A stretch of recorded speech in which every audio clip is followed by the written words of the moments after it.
Welcome back. South Africa, did you know that you were well represented at the Mr. Tourism World in the Philippines? Well, Abednico Mabaso competed at the glittering pageant event. Mabaso made it to the top 17 and also walked away with 3 awards, including Mr. Tourism World Popularity. Mabaso hails from Bushbuck Ridge, a rural town in Mpumalanga. He was also the only African to make it to that advanced stage. Mabaso joins me now in the studio to talk more about his journey to the Philippines. Thank you so much, Abednico, for your time this morning. And congratulations to you. I think that is very significant to have it. But talk to us a little bit about this this particular pageant. Mr. Tourism World South Africa, I know that you actually got that part. Yes. But what is the pageant all about? It's all about the tourism. Actually, when it comes to culture and diversity of South Africa, that's what we're actually trying to do or to show. To showcase when it comes to tourism and diversity of South Africa. So the whole purpose of the pageant is to be able to cast a spotlight on the country that you represent from a culture, diversity, experience perspective. Yes, yes. Okay, and then how does one get picked for it? I mean, how do you compete? I competed, we were 32 when we were competed. Then you know how pageantries work. It's all about question and mind. So it happens that I won last year on the 28th of May. Then this year I represent South Africa to international stages. Okay, and then in terms of just some of the questions, I mean, that you would ask, are they related to your respective country? Are they related to tourism? I'm just trying to understand the link now with the tourism, and how do you then start representing the country, you know, in the best possible way? Well, it's actually all about the tourism, especially our beautiful country as well. So it's all about the diversity. Actually, the Mr. Tourism World is all about the diversity and culture of all regions or all countries. Great stuff. So then why aren't you wearing your sash? You must put it on. Oh, yeah. You can't go winning pageants and then like not put them on in the city. There you go. Look at that, Mr. Popularity. You must have been very popular then. Oh, yes, and all thanks to people of South Africa. I couldn't have done it if it wasn't for them and to win this title. Yeah, just talk a little bit about, I mean, the tourism sector has seen a significant impact, especially during COVID-19. Yes. And we've had to really work hard to get to some kind of recovery, you know, trajectory. And that also has not been easy in the most of times. How do you see tourism actually being fostered in the country? And how do you see tourism being promoted, at least to the international market, to make it attractive again to come to this country? Well, the only thing that we actually have to do is our municipality to have to intervene, at least to have programs whereby it's going to teach people about tourism. So because actually most of us, we don't even know what actually tourism is.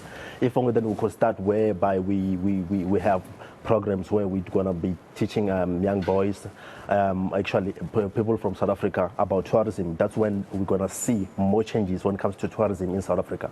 Yeah. So you think that a lot of it comes in from a naivety towards the tourism sector, that we don't just talk a lot about the tourism sector, or even expose opportunities and the jobs maybe that are available in the sector?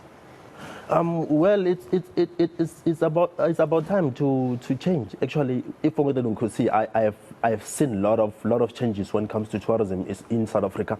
I have seen, because if we could check back then in South Africa, we have a lot of back then, because in South Africa, actually, when it comes to tourism changed a lot of things, especially in a terms of a country where it doesn't really have what do you call it, change. It brings change. Tourism, it brings change to the country. So I have seen a lot of changes ever since, ever since the past 2 years. I've seen changes. In terms of just some of the lessons that you have learned, or some of the insights that you've picked up whilst you were traveling to the Philippines, whilst you were competing, what do you think are some of the lessons that South Africans can learn, especially within the tourism sector, that is being implemented in other countries? Well, I've learned that whenever you are about to travel or whatever you are in a tourism sector, you need to have information about where you're going, especially if only then you want to travel abroad. you need to have information. That's the part that we as South Africans, I think we didn't know about that. We need to travel and respect the other cultures because if then I myself, I traveled to Philippines. I have learned a lot of things that I didn't know before I left South Africa to Philippines. So the only thing that we just need to do is to learn other cultures and to make thorough information. What did you learn in the Philippines that you say, you know what, this is a good idea for South Africa? This is what they're doing in the Philippines. I think South Africa could do well by doing this. In Philippines, there is a program which, as like I mentioned, that they teach people about tourism. They know tourism. I think they know tourism better than here in South Africa. Sure. According to me, the way I've seen it. They have the programs which they teach people about tourism. They have their own culture as well in terms of tourism, because tourism in Philippines is more popular than any other things. Like I don't know how to put this, but they have especially the programs. It helps them to actually to do things better than any other countries, the way I've seen it. So they really put the tourism as well as the ecosystem of the tourism sector really at high regard. Okay, so now that you're back home, what are you going to be doing next? What does it involve? Oh yes, I'll be starting my own campaign, which is anti-poaching.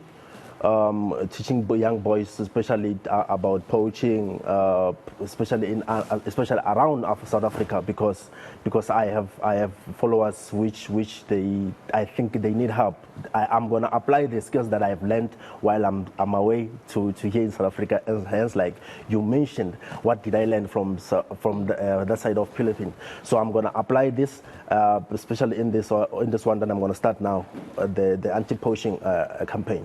Yeah, it certainly has been a big problem when it comes to poaching, hasn't it? And too many animals are being lost, particularly rhinos are being lost to poaching. Much appreciated, Abednico, and congratulations. Welcome back home. Thank you so much. And I can't wait for some of the outcomes of your campaigns. Mr. Tourism World Popularity. Did you know? Abednico Mabaso joining us in the studio.